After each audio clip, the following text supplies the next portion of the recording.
It seems that Minnesota head coach P.J. Fleck has been busy this weekend making his recruiting pitches. Sunday was quite a busy day for the Gophers recruiting news with the addition of a quartet of three-star recruits to help pad the defensive depth for the program. Defensive tackle Deangelo Griffin, safety T.J. Robinson, and linebackers Donald Willis and James Gordon-Ivy all committed to the Gophers for the class of 2019. All are considered three-star players by recruiting services and should help add some depth to the Minnesota roster. Robinson, Griffin, and Gordon shared their announcements on Twitter, with the appropriate photos of them posing with Fleck and Anor. Perhaps even more promising for Fleck is from where these recruits are coming. Willis is from Ohio. Gordon and Robinson are from Florida. Griffin is from Georgia. For Minnesota, the need to build some recruiting pipelines in football talent-rich states like these is essential because the Gophers simply cannot rely heavily on in-state talent if the quality of the roster is to improve. Minnesota is coming off a 5-7 season in Fleck's Big Ten debut. It was the first season without a bowl trip for the Gophers since 2011.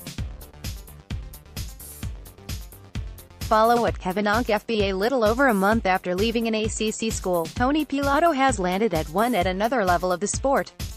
According to a tweet from Jerry DePaola of the Pittsburgh Tribune-Review this past week, Pilato has decided to transfer to Slippery Rock University. As the Pennsylvania school plays at the Division II level, the offensive lineman will be eligible to play immediately in 2018. Additionally, Pilato will have another year of eligibility that he can use in 2019 as well.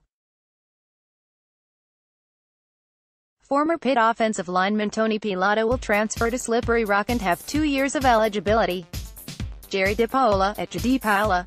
Trib, June 8, 2018. Pilato was a three-star member of the Panthers' 2015 recruiting class, rated as the No. 17 player at any position in the state of Pennsylvania.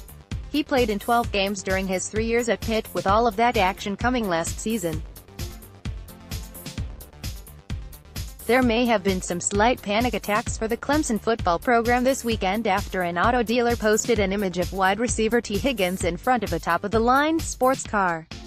Fortunately for Clemson, there may be no real need for the NCAA to come open an investigation after the auto dealer deleted the image from its Facebook page rather quickly.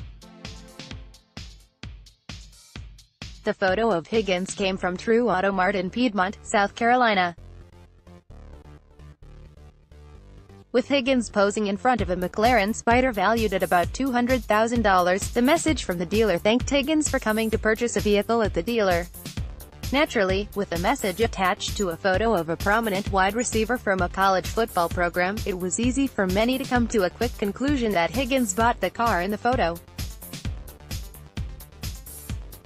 thinkingfacepic.twitter.com/ifsfixfame, Bloxy blog, at blockblog, June 9, 2018. The dealership went on the record to say Higgins did not purchase the car he posed with in the photo, although he did take a ride in it. Mr. Higgins didn't purchase the car in the picture, the dealer later clarified, according to a report from Fitz News. However, he did love the McLaren and went for a ride in it. It gave him a lot of inspiration to be even better so he can get one with his signing bonus when he gets drafted to the NFL. Higgins also requested the image be taken down from the dealer's Facebook page. For Fitz News, "We took the picture down at the request of Mr. Higgins," another subsequent post from the dealership added. "We did not want to cause any problems for him even though there has been no wrongdoing from him or us. We just wanted to post a picture with him in front of a nice car. We are working on getting him in one of our cars currently.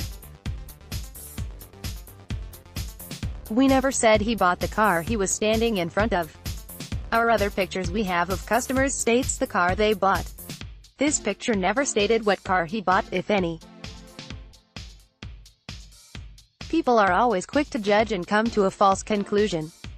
It is a shame that a lot of people just want ridicule instead of saying something nice." A quick scan of the dealer's Facebook page shows a string of photos of customers posing in front of their new purchases. The image with Higgins was clearly a publicity stunt for the dealer with no regard for any potential NCAA issues that may arise. Helmet sticker to SB Nation. Follow at Kevin Onk FB. One of the biggest off-season stories revolving around the UAB football program has been what will the future outlook for the Blazers football stadium looks like. In recent months, steps toward moving the team out of Legion Field and into a brand new stadium in downtown Birmingham have been taken with great stride. On Friday, a lease agreement between UAB and the Birmingham Jefferson Civic Center Authority was approved by the Board of Trustees. The 20-year agreement will allow UAB to play anywhere between 6 and 10 home games per season in the still-to-be-constructed downtown football stadium.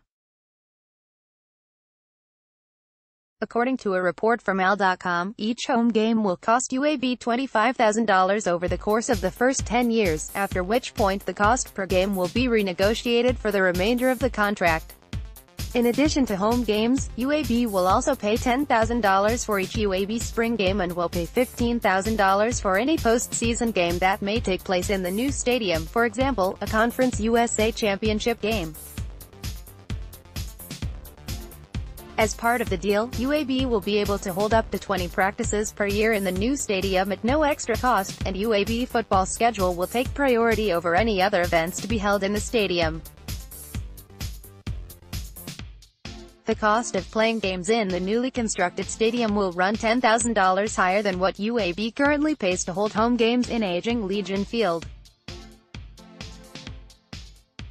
A new stadium in downtown Birmingham is expected to be completed in time for the 2021 season, at which point UAB will officially move its football program to its new home.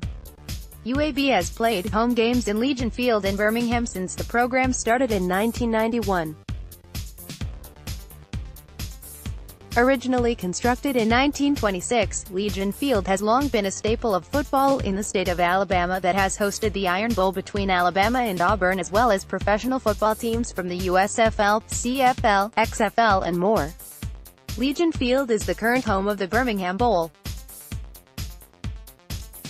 Follow at Kevin Onk FB. Say what you want about Jimbo Fisher going to Texas A.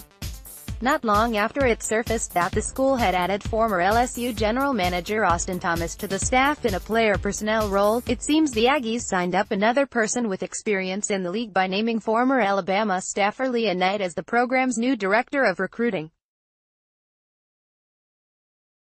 Knight graduated from Alabama and spent most of the past season as the Crimson Tide's director of football recruiting before leaving the position in March.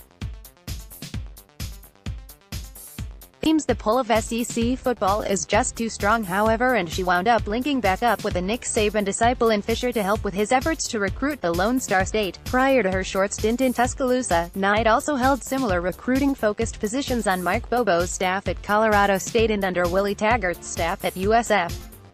Based on all these off-the-field moves though, it seems Fisher is quickly turning the Aggies' motto of "Gig 'em" into "Hire 'em" based on how quickly he's adding support staffers in College Station.